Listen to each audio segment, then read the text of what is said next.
Can you believe that? I just stopped the video and to start all over again. Is it worth finding out your family tree or your genetic past? Yes, 100%. Do it. Alright, started off with my niece doing it with the American-based company called 23andMe, which does 3 types of DNA testing. Does the mitochondrial DNA, which is from the mother, the Y haplogroup, it won't be detected in females because we don't get it, because we're XX, we're not XY. Men are XY. So if my brother does it, we'd get a fuller picture. And then there's the autosomal, which is all the other genetic stuff that we got from all of our predecessors. Is that the right word? Ancestors? Yeah, ancestors. And with that, they only go back 5 generations with the autosomal. But apparently it's updated every 6 weeks, and they get in contact with the other groups, like family tree, DNA, what's it called? Family tree, DNA, or something. I just was reading about it yesterday, but I've forgotten the name of it. That's American-based. Ancestry, I think that's American-based as well. It's over here. And Heritage, myheritage.com. I think that is originally American, but it's here as well in the UK. But I would recommend 23andMe. And the family tree one as well, because that does all 3 as well. And if you're Jewish and your surname, or you're not Jewish, but you've got Cohen as your surname, they can do... Who was the first Cohen? Was his name Cohen? It was a special priest, wasn't it? A Cohen. Yeah, you can find out your Cohen DNA if you go back to that priestly people caste in the Jewish religion. I found out that I'm 0.1% Ashkenazi Jewish, but as it only goes about 5 generations back, that number will probably increase. There's always rumours that there was Jewish in my maternal grandmother's side. So that will be interesting when the number gets bigger. Or it might even disappear. I don't know. But for 5 generations, 0.1 doesn't really make any sense. So the database, it depends on how many people are doing the tests. The more people that do it, the database grows. And it's very popular now. You can watch hundreds of YouTube videos on people finding out their ancestry and getting lots of great surprises. I know we all came out of Africa, but still, it's nice to find out what routes we took along the way. Yeah, when my sister did it, it was a bit, well, obviously it's going to be different from her daughter. She was, there was more Swiss, I don't think there was German, but she said that it said Swiss German, but we are Swiss German. And she said when she looked at the map, it was just Switzerland. So obviously that's just Swiss German. 0.1 Ashkenazi Jewish. We're excited about that. 0.5%. I think that number's going to get a bit bigger than that. And we found out what part of the family that came from as well. You guessed it, my maternal grandmother, who carries the mitochondrial D4 DNA from the Far East. So, she picked up some Jewish along the way. Her mother's mother, whatever. So, as time goes on, the picture will become clearer. But the Swiss, being over 50% Swiss, means that our late father, had Swiss ancestry somewhere along the line. He thought my mum was exotic, being Swiss. No. Didn't get many Swiss people. Well, he did, In Victorian times, it was very common for women to hire Swiss maids, like ladies' maids, because they made very good ladies' maids. So Swiss women were very popular. Oh, that's probably how. Yes, one of his ancestors. Maybe it was illegitimate. Had an affair. Maybe was married to a British woman. Has an affair with this Swiss not au pair, lady's maid. My mum was an au pair. Had an affair with a Swiss lady's maid. I can just picture that now. Yeah. And that would probably only go back a few generations, which he didn't know about, because it was a secret. You see? Oh, wait a minute. How would that get into his family tree, though? No, no, it would. It would, yeah. The child was. Oh, no. What would happen to the child, though? Oh, the child would be in an orphanage. Or it would be passed off as one of the other children. It would be. No, it can't be passed off by the mother. I mean, the father can't just bring home a baby and say, "Oh, I found this baby. Let's keep it." So, was the woman, one of my ancestors, female ancestors on my dad's side, having an affair with a Swiss man, because they were valets as well. They were picked as valets because they made very good valets as well. So that's more of a possibility, actually. Mm. An English woman, quite poor, maybe, but good looking, obviously. Married to this English, boring misery guts. So he's this dashing young Swiss valet in his lovely outfit. And she may have had an affair and then passed the baby off as her husband's.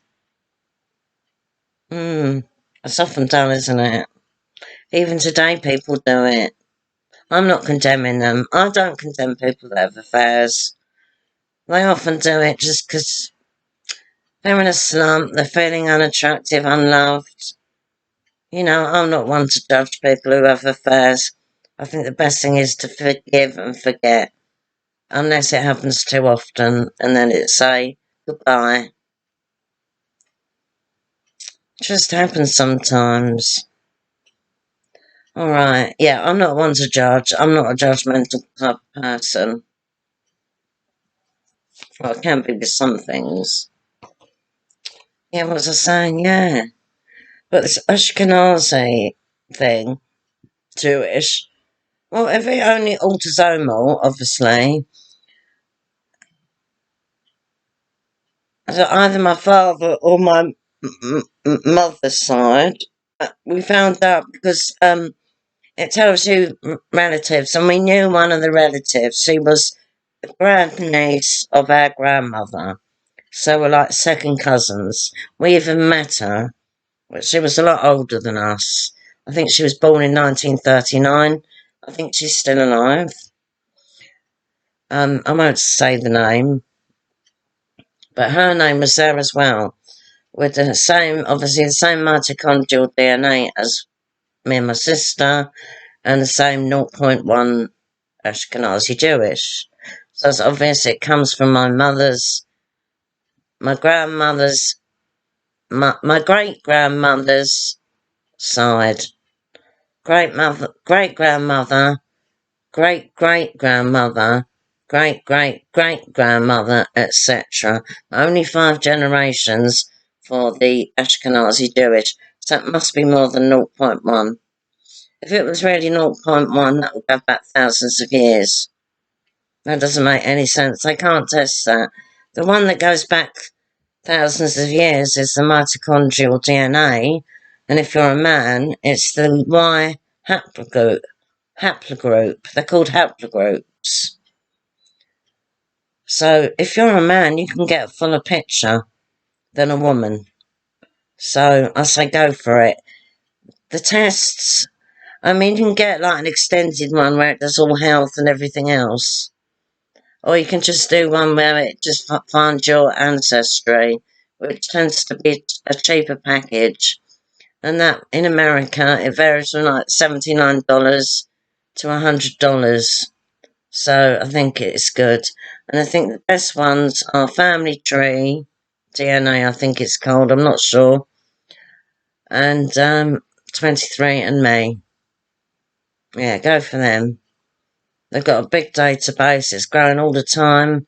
And they compare it with, they get data from Ancestry and Heritage and other groups as well, other companies. So it's growing all the time. Yeah, that's basically what the video is going to be about. So somewhere in my father's side, there is Swiss. And so we are going to ask our brother. Well, I said to my sister, you ask him, because you know more about it. And she did the test, I didn't. But it will be the same for me, exactly the same, because we're identical twins. So I said, we'll get a fuller picture if our brother does it. So I think she's going to try and persuade him. £100 isn't a lot to him. He's got no children. He's got a good job. So £100 is not going to be a lot of money for him. Alright, so I think even, I know there are people in Britain that have, their ancestors have always been in Britain since the last Ice Age. Because the people that were in Britain, and then the Ice Age came, they just died out. We don't know what they look like. They may have been like Neanderthals, or some other not quite human evolved, not Homo Sapiens, but they were cousins. And then after the Ice Age, it just retreated. It went north, didn't it? And people started going back into Europe, They'd already been in Europe, but when all that snow came, they went south, didn't they, to the warmer climates. They may have even gone back into Africa. After that, and some were caught up in the north. We don't know what they look like. They may have been Homo sapiens like us. We don't know. But when the weather, that bad weather, retreated to the northern climes, I'm talking Siberia, basically, people went back. Well, I don't know if they went back. They just went north. And some went into Britain, but a long time ago, Britain was stuck onto, like, Europe. It was stuck onto, like, the Netherlands and Belgium and France. There was a land, I don't know how wide it was, strip of land, quite big. It was called they called it Doggerland. It's now under the sea. But people crossed that, and they moved into Britain. We've got no idea what they look like. Man, I think, is the earliest evidence of a British person.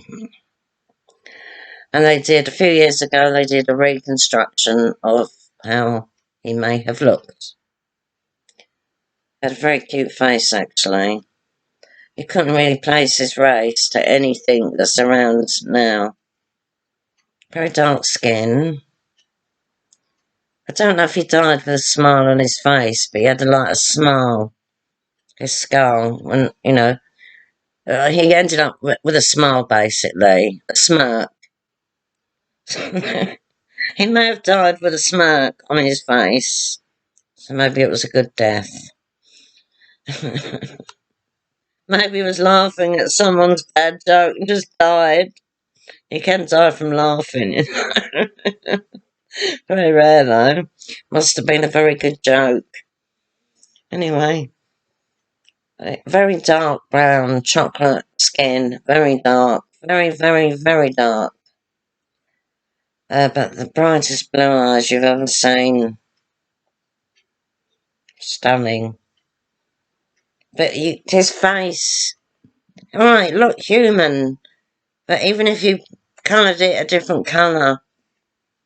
So you made it into Caucasian, what you call Caucasian, like me, or East Asian, like Chinese, Japanese, Korean, etc., Siberian, indigenous Siberian, and whatever, Thai, etc. They still won't look right. Or African, it doesn't look African either. No, African people all look different. In fact, there's more different classes of people in Africa than anywhere else. They're very different from each other. So, yeah, they're very heterogeneous, I think is the word. Heterogeneous. Go somewhere like Korea, where they've just mixed with each other for like thousands of years, that's what you call homogenous. But in places like the USA, they're quite heterogeneous, but not always the case. I mean, look at the Amish or Amish. They stick together with each other, generally. Orthodox Jews usually do not marry out unless they leave. Who else? Chinese tend to stick to Chinese. Koreans stick to Koreans, but not all the time. Mixed marriage, say in Korea, for instance, mixed marriage is becoming more common because of and it's encouraged at the moment in Korea. They want women to come to Korea because a lot of Korean women do not want to have children. So they're asking for foreign women to get Korean husbands.